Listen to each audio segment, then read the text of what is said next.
لو أنا قُلت لك إن بلجيكا خايفة من مواجهة مصر يوم الاثنين الجاي في كأس العالم، هتضحك وتقول عليّا مجنون، بس صدّقني والله بلجيكا خايفة من مواجهة مصر. لو عايز تعرف ليه، كمّل معايا الفيديو للنهاية وأنت تعرف ليه هي خايفة.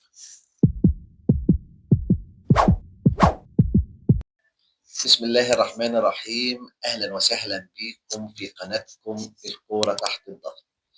زي ما عودتكم هدف القناة بتاعتنا اللي إحنا بنحلل الأسباب والدوافع النفسية اللي بتغيّر نتيجة المباريات وبتأثّر على أداء اللاعبين داخل الملعب. على الورقة والقلم بلجيكا تفوز على مصر. يا عم أنت حيّرتنا، هي خايفة والّا هتفوز؟ اسمعني، بالورقة والقلم كده بلجيكا تفوز. حلو، وده اللي مخوّفني. أنت بتقول إيه؟ والله زي ما باقول لك، الطبيعي اللي هي نازلة تفوز عليك. طب لو ما فازتش، دي مفاجأة. مفاجأة هتخلّي صحافة بلجيكا تنتقد اللاعبين والمدرب. صحافة أوروبا هتنتقد بلجيكا، صحافة العالم كله هتنتقد بلجيكا. تخيل بقى بلجيكا وهي حاطة في دماغها السيناريو ده، إحنا لو عملنا نتيجة غير الفوز، إحنا لو عملنا نتيجة سلبية مع مصر، الفريق اللي مش معروف، كل الحاجات ديّة لو لاعيبة بلجيكا حطيتها في دماغها وهي بالفعل حطاها في دماغها، هتأثّر عليها بالسلب وهتقلل تركيزها وهتقلل أدائها جوّه الملعب، بس بشرط. أيوه، إيه الشرط؟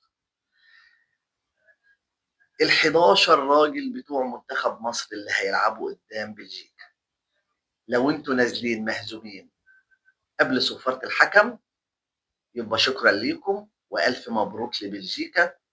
بلجيكا هتمسح بيكم الارض.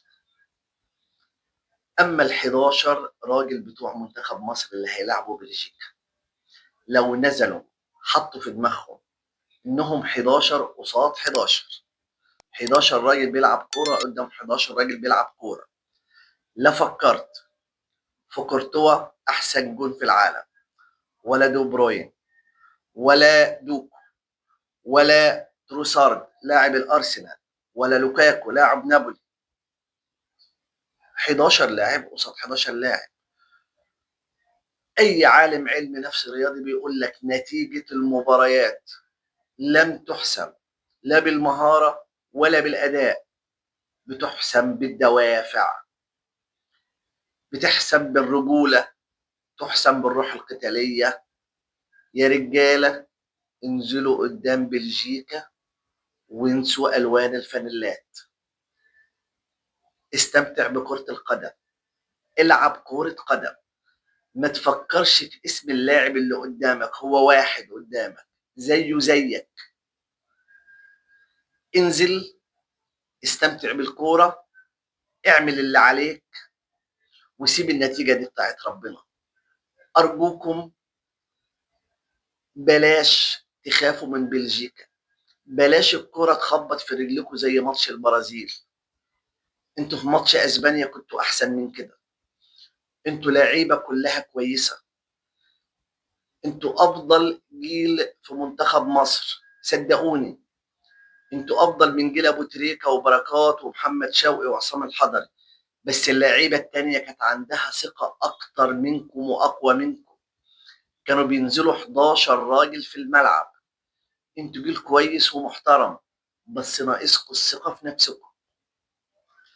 ما تنزلوش تقولوا 90 دقيقه، انزل قسم الماتش الخمس دقايق بخمس دقايق، عشان كل ما تخلص 5 دقايق ثقتك في نفسك تزيد والمنافس لك ثقته في نفسه تقل. صدقوني لو عملتوا كده ان شاء الله هتتعادلوا او تفوزوا على بلجيكا.